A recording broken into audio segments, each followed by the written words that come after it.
परम पूजनीय महात्मा ज्ञान गिरि जी महाराज की बोल सियापति रामचंद्र महाराज की पवन सुत हनुमान की जय। बोल राधा कृष्ण भगवान की जय। बोल गीता माता की जय। बोल गंगा जमुना सरस्वती माता की जय। सच्चियां जोता वाली माता तुहाडी सदा।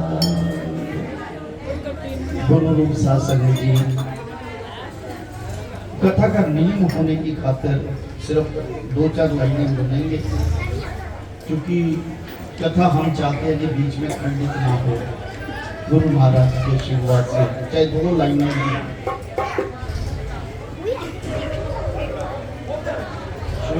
पानी है, पानी टैंकर।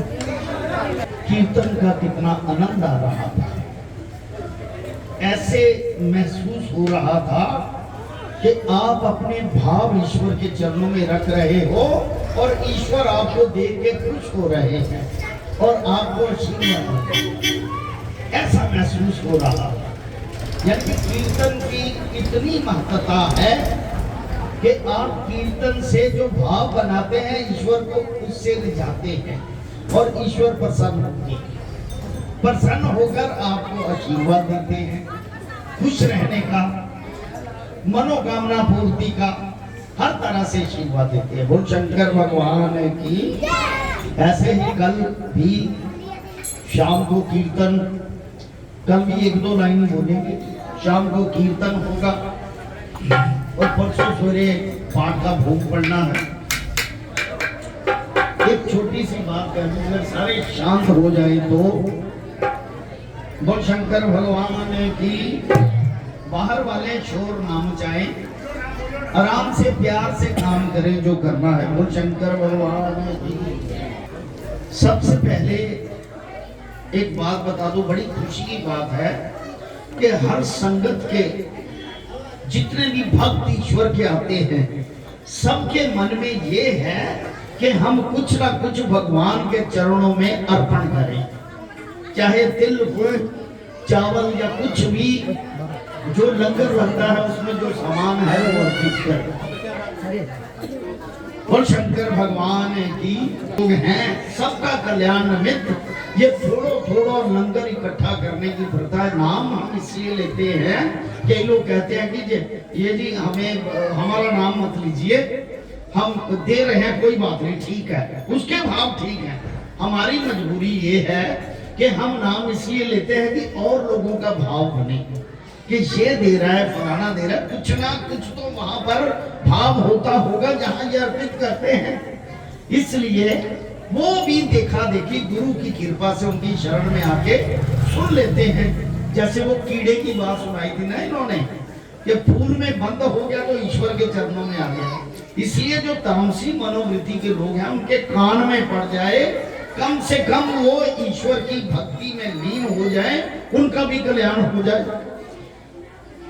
इसलिए ये हम थोड़ी हमें माफ करना, हम नाम भी ले लेते हैं, अनाउंसमेंट भी करते हैं। इसी कारण के सभी लोग अपनी श्रद्धा से एक बार हमें बाजार में गए, मेन बाजार में, कहते अब आप वो कलेक्शन नहीं करते ग्राही सम्मेलन के लिए। हमने कहा जी हम गुरु भाई इकट्ठे मिलके थोड़े थोड़े पैसे डाल लेते हैं यथाशक्ति जो हो, क्योंकि आप लोगों के पास कई लोग आते हैं इकट्ठा करने के लिए, फिर आगे लोग भी परेशान हो जाते हैं, हम किसी का दिल नहीं दुखाना चाहते। कहते जहां वो ले जाते हैं वहां आप भी ले जाओ, उसमें क्या है। श्रद्धा तो मतलब खजाना तो भरपूर ही रहना है, धर्म के काम में देंगे। तो कहने का भाव कि सभी से मिलकर थोड़ा थोड़ा इकट्ठा पड़ जाए। यहाँ पर यज्ञ हो तो एक तो सभी एक दूसरे के साथ जुड़े रहते हैं, भाव के साथ जुड़ के फिर उस कार्यक्रम में हिस्सा भी लेते हैं। हिस्सा लेते हैं तो मन इतना प्रसन्न होता है कि गुरु महाराज जी की इतनी संगत जुड़ गई, उनके कारण जिस पर्पस के लिए गुरु महाराज आए थे वो उनका पर्पस पूरा हो, वो उद्देश्य पूरा हो। इसीलिए सभी को मिलके करना चाहिए। सभी द्विभाव छोड़ छाड़ के ईश्वर के चरणों में स्तुति करो। जैसे भजन कीर्तन हो रहा था, बड़ा आनंद आ रहा था, इसमें कोई द्विभाव रहता ही नहीं। और शंकर भगवान की ज्यादा समय नहीं लूंगा, 2-4 लाइनें वो सुबह बात चल रही थी। अदिति और दिति की, दिति के पुत्र असुर थे और अदिति के पुत्र देवता था।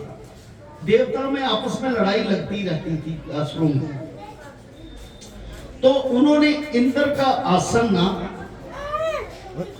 वो कब्जा कर लिया था उस पर राक्षसों ने। तो वो प्रार्थना करने लगी, अदिति तप करने लगी। तप करके उन्होंने प्रसन्न किया भगवान विष्णु को। तप करके असुरों ने बड़ी कोशिश की कि हे माँ तुम चली गई तो हमारा हमसे माँ बिछड़ जाएगी। बहुत तंग करने की कोशिश की कि किसी तरीके तप छोड़ दे, लेकिन हट से उसने तप किया। अब थोड़ी सी आ गया, अदिति की तपस्या को भंग करने में राक्षसों ने जो कुकृत्य किया उसके सुफल स्वरूप उसका बाल भी बांका ना हो सका। और शंकर भगवान की जबकि दैत्यों का सर्वनाश हो गया, राक्षसों का, तप के सुफल रूप में श्री विष्णु जी ने प्रसन्न होकर अदिति से वर मांगने का अनुरोध किया। अपने समक्ष श्री विष्णु को उपस्थित देख अदिति ने अपनी सफलता पर हर्षित होते हुए साष्टांग प्रणाम करते हुए पहले तो उनके दर्शनों का आभार प्रकट किया। फिर विष्णु से कहा, हे प्रभु आपसे कुछ भी छिपा नहीं। मेरे पुत्र सभी देवगण दैत्यों से पराजित होकर पृथ्वी पर मनुष्य रूप में भटक रहे।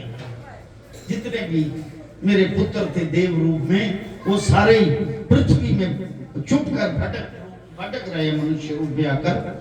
आप उनका कल्याण करो। मैं दैत्यों के विनाश के लिए नहीं कहती। देखिए अच्छे लोग जो होते हैं ना, वो चाहे दुश्मन भी क्यों ना हो, उसके विनाश की दुआ नहीं मांगते, क्योंकि करना तो भगवान ने है। मैं तो केवल मात्र अपने पुत्रों के लिए नष्ट वैभव की वापसी चाहती हूँ। अदिति की इस प्रकार भक्ति से प्रसन्न और दिति के पुत्रों के प्रति उनका वात्सल्य, क्योंकि वो भी एक माँ है, माँ अपना मातृ भाव दिखाते हुए कि मैं उनका नाश नहीं चाहती। विष्णु ने उन्हें स्वयं अदिति के गर्भ से पुत्र रूप में उत्पन्न होकर उसके कष्ट निवारण के लिए आश्वासन दिया। कहता है मैं तेरे पेट में, विष्णु भगवान ने कहा, पुत्र रूप में जन्म लूंगा।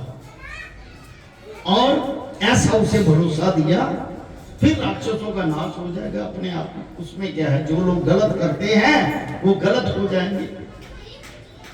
बोल शंकर भगवान की जय। अब अदिति के पेट में जो बच्चा पैदा हुआ वो वामन रूप अवतार था। बोल शंकर भगवान की। ओम नमो शिवाय, हरि ओम नमो शिवाय। ओम नमो शिवाय हरि ओम नमो शिवाय ओम नमो शिवाय। ओम नमो शिवाय ओम कलिं कृष्णाय नमो। ओम कलिं कृष्णाय नमः ओम कलिं कृष्णाय नमो। ओम कलिं कृष्णाय नमः ओम नमो भगवते वासुदेवाय। ओम नमो भगवते वासुदेवाय